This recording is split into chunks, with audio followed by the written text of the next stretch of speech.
আসসালামু আলাইকুম ভিউয়ার্স, আমি এরকম এডুকেশনাল কনসালটেন্ট প্রাইভেট লিমিটেড থেকে এডুকেশন কাউন্সিলর নিয়ে আশা করছি সবাই ভালো আছেন, সুস্থ আছেন।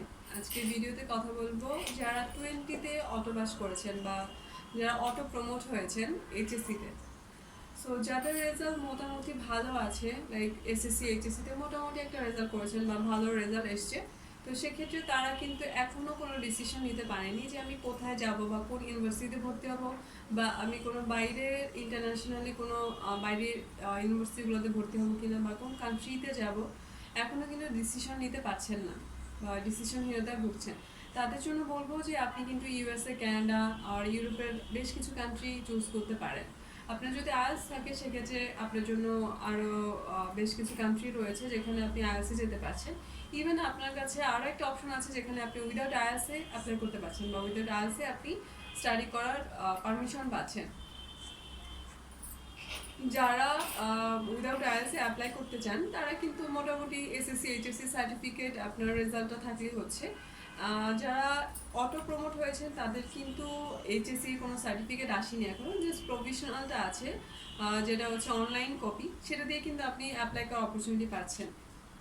আর অ্যাপ্লাই করার জন্য খুব একটা বেশি আপনার কোয়ারিজ বা রিকোয়ারমেন্ট লাগছে না। যেমন আপনার অ্যাপ্লাইয়ের ক্ষেত্রে আপনার জাস্ট এসএসসি এইচএসসিতে 3.5 আউট অফ 5-এর মধ্যে থাকলেই হচ্ছে।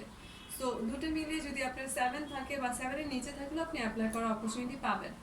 আর এখানে যদি আপনার ব্যাকগ্রাউন্ড অনুযায়ী science, commerce or arts, business studies আর কি, যারা এই সাবজেক্টগুলো থেকে আপনি এই রিলেটেড সাবজেক্টেই যেতে চাচ্ছেন বা রিলেটেড সাবজেক্টে আপনি স্টাডি করতে চাচ্ছেন, তারা কিন্তু রিলেটেড সাবজেক্ট চুজ করার অপরচুনিটি পাচ্ছেন।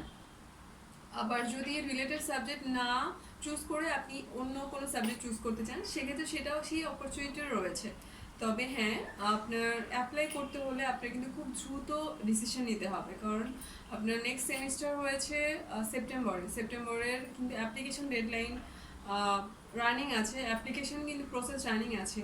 আপনার অ্যাপ্লিকেশন প্রসেস স্টার্ট হয়েছে জানুয়ারি থেকে ফেব্রুয়ারি অ্যান্ড মার্চ চলতেছে। সো যারা অ্যাপ্লাই করতে চাচ্ছেন চেষ্টা করবেন মার্চের মধ্যে অ্যাপ্লিকেশন কমপ্লিট করার, নাহলে হচ্ছে এই সেশনটা মিস হয়ে যাবে, ইভেন আপনার এই বছরটাই মিস হয়ে যাবে। তখন তখন আবার 2022-তে আপনার অ্যাপ্লাইয়ের জন্য প্রসেস করতে হবে বা 2020-তে আপনার অ্যাপ্লাই স্টাডি শুরু করতে হবে। সো যারা অ্যাপ্লাই করতে চাচ্ছেন তারা যদি আইএলটিএস করা নাও থাকে, সেক্ষেত্রে কিন্তু আপনি অ্যাপ্লাই করার অপরচুনিটি পাচ্ছেন। আপনি সময় নষ্ট না করে আপনি কোনো ডিসিশন নিতে যদি চান, সেক্ষেত্রে আপনি সরাসরি আপনার ডকুমেন্টস নিয়ে আপনি আমাদের সাথে যোগাযোগ করতে পারেন। আমরা কিন্তু আপনাকে প্রপার একটা গাইডলাইন দিতে পারবো যে আপনার কোন কান্ট্রিটা আপনার জন্য বেস্ট হয়, কানাডা, ইউএসএ আর ইউরোপের যে কোনো একটা কান্ট্রি। যেহেতু সেনজেন কান্ট্রি, ইউরোপের কিন্তু কিছু সুবিধা রয়েছে। সেনজেন কান্ট্রির ক্ষেত্রে আপনি 26টা কান্ট্রির অটো আপনি ভিসাটা পাচ্ছেন, লাইক আপনি যে কোনো কান্ট্রিতে মুভ করতে পারবেন।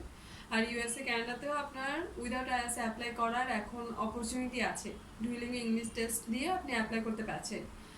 আর যারা ইউরোপে অ্যাপ্লাই করতে চান, সেক্ষেত্রে তো আপনার টিউশন ফিজ অ্যাফোর্ডেবল রয়েছে। যারা কম টিউশন ফিজে স্টাডি করতে চান তারা কিন্তু অ্যাপ্লাই করতে পারছেন। আর এখানে কিন্তু ব্যাচেলারে যারা অ্যাপ্লাই করতে চান তারা কিন্তু পাশাপাশি জব করা অপরচুনিটি পাবেন। আপনার জব করে প্লাস হচ্ছে আপনার স্টাডি করে আদার্স যে আপনার কস্টিংটা রয়েছে, লাইক আপনার লিভিং কস্ট, ইভেন আপনার টিউশন ফিস, এই কস্টিংগুলো কিন্তু আপনি জব করেই বেয়ার করতে পারছেন। আর যারা স্টাডি কমপ্লিট করে মাস্টার্সে ব্যাচেলার পর মাস্টার্স করতে পারছেন, এরপর ফুল টাইম জব করার অপরচুনিটি পাচ্ছেন, তখন কিন্তু আপনি পিআরের জন্য অ্যাপ্লাই করে দিতে পারছেন। সো বুঝতে পারছেন আপনার জন্য কিন্তু অনেক হিউজ একটা অপরচুনিটি রয়েছে, লাইক আপনার ফিউচার কিন্তু ব্রাইট হবে যখন আপনি ইউরোপে কোনো কান্ট্রি অথবা ইউএসএ বা কানাডাতে আপনি ফ্লাই করবেন বা স্টাডি করার জন্য যাবেন। সেক্ষেত্রে বুঝতে পারছেন যারা আপনার এই ডিসিশনটা নিতে চাচ্ছেন যে আপনি বাইরে যাবেন বা এখন ডিসিশন নিতে পারছেন না, তারা আপনি তাদের ডকুমেন্টস নিয়ে আপনি আমাদের সাথে সরাসরি যোগাযোগ করতে পারেন। আর যারা ঢাকার বাইরে আছেন তারা সরাসরি আমাদের কন্ট্যাক্ট নাম্বারে কন্ট্যাক্ট করতে পারেন। আর সবচেয়ে বেটার হয় আপনার ডকুমেন্টস নিয়ে অফিসে ভিজিট করলে, আমরা তখন আপনার ডকুমেন্টস দেখে অ্যাসেসমেন্ট করে প্রপার একটা গাইডলাইন প্রোভাইড করতে পারছি। যারা আমাদের অফিসে ভিজিট করতে চাচ্ছেন, আমাদের অফিসে অ্যাড্রেস দেওয়া থাকবে ডিসক্রিপশনে, আর হচ্ছে আমাদের কন্ট্যাক্ট নাম্বার প্লাস হচ্ছে ফেসবুক পেজের লিঙ্কও দেওয়া থাকবে। আপনারা সরাসরি আমাদের সাথে লিঙ্ক থেকে আপনি যোগাযোগ করতে পারেন। আর আম, আমাদের কোনো ফাইল ওপেনিং চার্জ নেই, প্লাস অ্যাসেসমেন্ট ফি নেই। সো আজকে এ পর্যন্ত, ভালো থাকবেন, সুস্থ থাকবেন।